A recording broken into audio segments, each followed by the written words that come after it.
আমি আমাদের সম্মানিত অভিভাবকদের বলবো, আপনারা যখন মসজিদে যান, আমাদেরও খুব ইচ্ছা করে মসজিদে গিয়ে আল্লাহর সামনে দাঁড়াতে। আমরা একটু দুষ্টুমি করি বলে আপনাদের মধ্যে অনেকেই আমাদেরকে মসজিদে নিয়ে যেতে চান না। কিন্তু এখন থেকে যদি আমাদের মসজিদে যাওয়ার অভ্যাস গড়ে না ওঠে, তাহলে কিভাবে আমরা একজন সাচ্চা নামাজি হব? তাই আপনারা যখন মসজিদে যাবেন, আমাদেরকেও সঙ্গে নিয়ে যাবেন।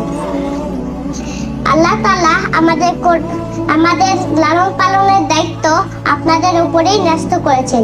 আপনারা যেভাবে আমাদের গড়ে তুলবেন, আমরা সেভাবেই গড়ে উঠব।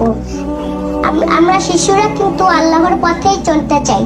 তাই শুধু শাসন নয়, আদর দিয়ে, ভালোবাসা দিয়ে এবং একটা সুন্দর পরিবেশ দিয়ে আমাদেরকে আল্লাহর পথে পরিচালিত করুন। আমার জন্য দোয়া করবেন। আসসালামু আলাইকুম।